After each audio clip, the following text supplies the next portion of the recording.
اعوذ باللہ من الشیطان الرجیم بسم اللہ الرحمن الرحیم۔ ناظرین و سامعین السلام علیکم۔ امید ہے آپ خیریت سے ہوں گے اور ہماری ویڈیوز سے استفادہ کر رہے ہوں گے۔ ناظرین، کربلا کے بعد جب آل محمد علیہ السلام قید سے رہا ہو کر مدینہ واپس تشریف لائے تو ان ہستیوں کو زندگی نئے سرے سے شروع کرنا پڑی۔ گو کہ مدینہ میں گھر بار اور مال و اسباب تو موجود تھا، لیکن دل و دماغ کی جو کیفیت تھی اس کا اندازہ صرف وہی ہستیاں لگا سکتی ہیں۔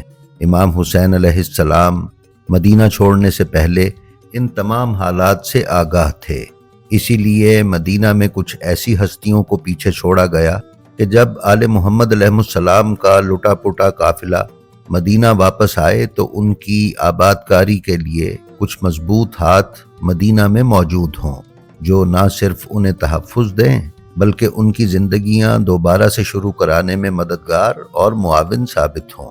ان تمام انتظامات کے باوجود آل محمد علیہ السلام کو مدینہ میں دوبارہ آباد ہونے میں سال ہا سال لگ گئے۔ امام زین العابدین علیہ السلام نے جب واپس آ کر مدینہ میں دوبارہ زندگی شروع کی تو اس میں آپ کے معمولات کیا تھے اور لوگوں کے ساتھ آپ کا میل ملاپ اور رویہ کیسا تھا، یہ آپ کو معلوم ہوگا ہماری آج کی اس ویڈیو کو دیکھنے کے بعد۔ ناظرین معظم، اپنے آباء و اجداد کی طرح سید سجاد علیہ السلام کی زندگی بھی تمام مسلمانوں کے لیے ایک مثالی زندگی تھی، یہاں تک کہ جو لوگ آپ کو چوتھا امام نہیں مانتے وہ بھی پورے دل سے آپ کی ولایت کے قائل ہیں اور آپ کے اخلاق کی پیروی کو اپنے لیے فخر خیال کرتے ہیں۔ اور ایسا کیوں نہ ہو، آپ جس خاندان کے چشم و چراغ تھے اسے خدا تعالیٰ نے پاکی اور پاکیزگی کا گہوارہ اور ہدایت اور رہنمائی کا گھر قرار دیا ہے۔ تمام سیرت نگاروں اور تاریخ نویسوں نے آپ کی کثرت عبادت اور زہد و تقوی کا بڑی تفصیل کے ساتھ ذکر کیا ہے۔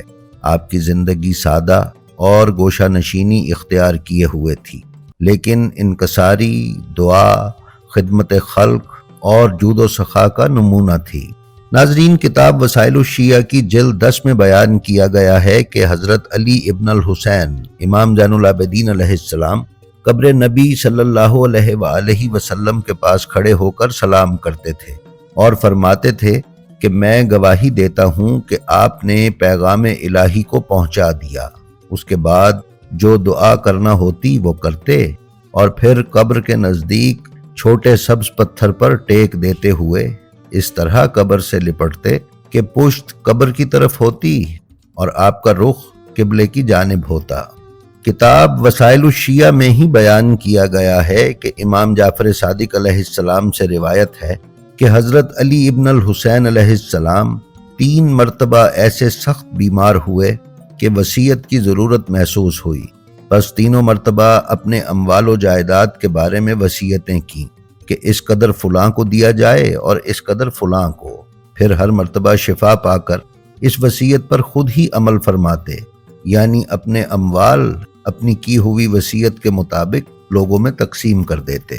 کتاب ناسخ التواریخ میں بیان کیا گیا ہے کہ عیسیٰ ابن عبداللہ بتاتا ہے کہ میرے باپ پر احتضار کی حالت تھی، یعنی وہ مرض الموت میں تھے کہ ان کے قرض خواہ جمع ہوئے اور اپنا اپنا قرضہ مانگنے لگے۔ میرے والد نے کہا، میرے پاس تو مال نہیں کہ میں تم کو دوں، لیکن میرے 2 چچا زاد بھائی علی ابن الحسین اور عبداللہ ابن جعفر ہیں، ان میں سے تم جس پر راضی ہو اسے اپنا ضامن قرار دے لو۔ لوگوں نے کہا کہ عبداللہ ابن جعفر مالدار ہیں اور علی ابن الحسین کے پاس مال تو نہیں ہے، لیکن علی ابن الحسین جو کہیں گے اسے ضرور پورا کریں گے، ہمارے نزدیک وہی بہتر ہیں۔ پس امام زین العابدین علیہ السلام کو بلوایا گیا، آپ تشریف لائے اور معاملہ سنا تو آپ نے عیسیٰ بن عبداللہ کے والد کا تمام قرض چکا دیا۔ ناظرین، ابن جوزی نے اپنی کتاب صفوۃ الصفوہ میں امام جعفر صادق علیہ السلام کے حوالے سے بیان کیا ہے کہ ہمارے جد امجد علی ابن الحسین زین العابدین علیہ السلام اس سکون سے زمین پر چلتے کہ گویا سر مبارک پر پرندہ بیٹھا ہے، داہنا ہاتھ بائیں پر سبقت نہ کرنے پاتا۔ علامہ مجلسی نے اس کی شرح بیان کرتے ہوئے لکھا ہے کہ سکون اس درجے کا تھا کہ گویا سر پر پرندہ بیٹھا ہو، اور پرندہ اسی شے پر بیٹھتا ہے جس کو ساکن پاتا ہے۔ اور روایت یہ ہے کہ چلنے میں آپ کا ہاتھ ران سے آگے نکلنے نہ پاتا، یعنی بہت سکون اور اطمینان سے راستہ طے فرماتے تھے۔ راہ چلتے ہوئے کوئی مٹی یا پتھر کا ڈھیلا راستے میں پڑا دیکھتے تو سواری سے اتر پڑتے اور دستے مبارک سے اس کو ایک طرف کر دیتے تاکہ راستہ چلنے والوں کو زحمت نہ ہو، پھر سواری پر تشریف فرما ہوتے اور چل پڑتے۔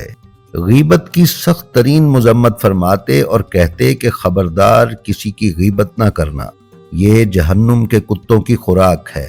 جتنا کوئی کسی میں عیب تلاش کرتا ہے اتنے ہی عیب خود اس میں بھی موجود ہوتے ہیں۔ کتاب بہار الانوار میں ہے کہ سعید بن مسیب بیان کرتا ہے کہ ایک دن امام زین العابدین علیہ السلام نماز سے فارغ ہوئے تو ایک سائل دروازے پر آیا۔ حضرت نے فرمایا کہ سائل کو کچھ دے دو اور اسے خالی نہ جانے دو۔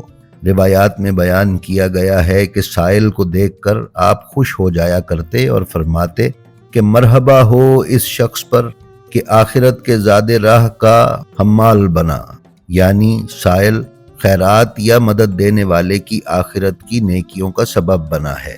کتاب حلیۃ الاولیاء میں حافظ ابو نعیم نے بیان کیا ہے کہ امام محمد باقر علیہ السلام نے بیان فرمایا کہ ہمارے والد بزرگوار علی ابن الحسین علیہ السلام سال میں 2 مرتبہ اپنے گھر کے اثاثوں کو 2 حصوں میں تقسیم کرتے تھے، جس میں سے آدھا اپنے اور اپنے بال بچوں کے لیے رکھ لیتے اور باقی فقراء و مساکین کو عطا فرما دیتے۔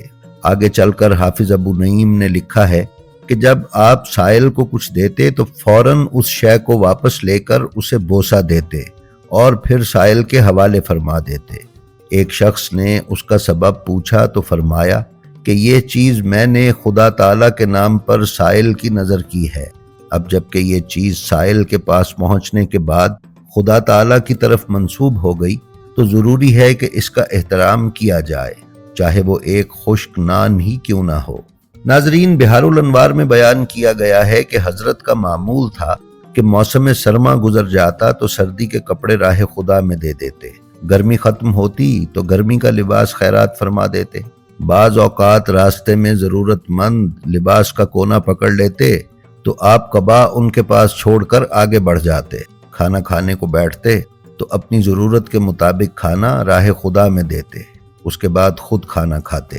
بہار الانوار میں ہی بیان کیا گیا ہے کہ ابو عبداللہ بامغانی کا بیان ہے کہ حضرت علی ابن الحسین علیہ السلام بادام اور شکر بہت زیادہ صدقہ فرمایا کرتے تھے۔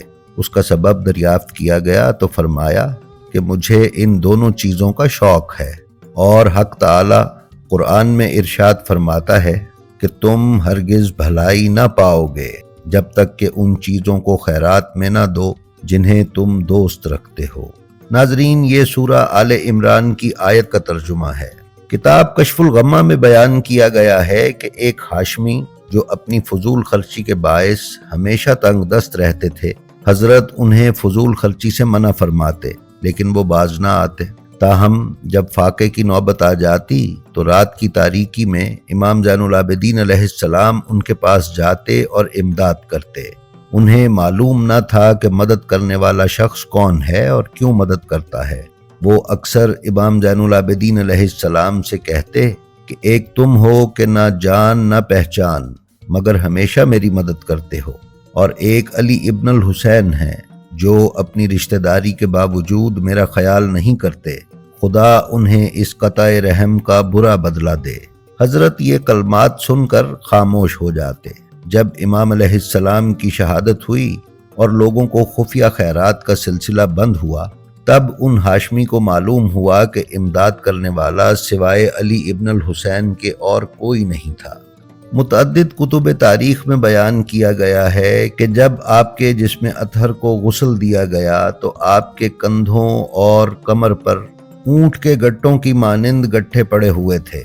جب اس کا سبب دریافت کیا گیا تو معلوم ہوا کہ غلے، آٹے اور دیگر ضروریات کی بوریاں راتوں کو اٹھا کر لوگوں کے گھر پہنچانے کی وجہ سے امام علیہ السلام کے کاندھوں اور کمر پر یہ نشانات ہیں۔ ناظرین، تاریخ یعقوبی میں بیان کیا گیا ہے کہ امام سجاد علیہ السلام کے کرم اور سخاوت میں سے ایک یہ بھی ہے کہ آپ روزانہ ظہر کے وقت مدینہ میں پورا دن لوگوں کو اپنے گھر پر کھانا کھلایا کرتے تھے۔ علامہ نجم الحسن کراروی نے سفینۃ البحار کے حوالے سے 14 ستارے کے صفحہ 294 پر بیان کیا ہے کہ احادیث میں ہے کہ زراعت و کاشتکاری سنت ہے۔ حضرت ادریس کے علاوہ کہ وہ خیاطی کرتے تھے، تقریباً تمام انبیاء نے زراعت کی ہے۔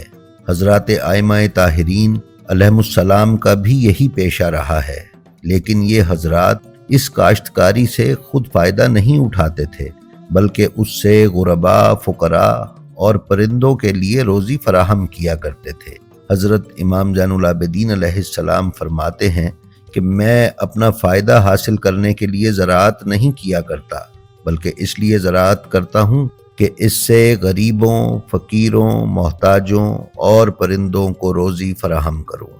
امام زین العابدین علیہ السلام کی حیات طیبہ میں سخاوت، اخلاق اور رحم و کرم کے واقعات اس قدر زیادہ ہیں کہ کئی ویڈیوز بھی ان کا احاطہ نہیں کر سکتی۔ لہٰذا آج کی ویڈیو میں ہم نے مختصراً امام سجاد علیہ السلام کے زندگی کے کچھ واقعات آپ کی خدمت میں پیش کیے۔ جی تو ناظرین، یہ تھی ہماری آج کی ویڈیو۔ ہمیں امید ہے یہ آپ کو پسند آئی ہوگی۔ ہماری آپ سے گزارش ہے کہ ہماری جو ویڈیو آپ کو پسند آئے اس کا لنک اپنے حلقہ احباب میں شیئر کر کے علوم محمد و آل محمد علیہ السلام کی نشر و اشاعت میں حصے دار بنیں۔ اپنا اور اپنے متعلقین کا بے حد خیال رکھیں اور خلق خدا میں آسانیاں تقسیم کرتے رہیں۔ خدا آپ کا حامی و ناصر ہو۔ السلام علیکم۔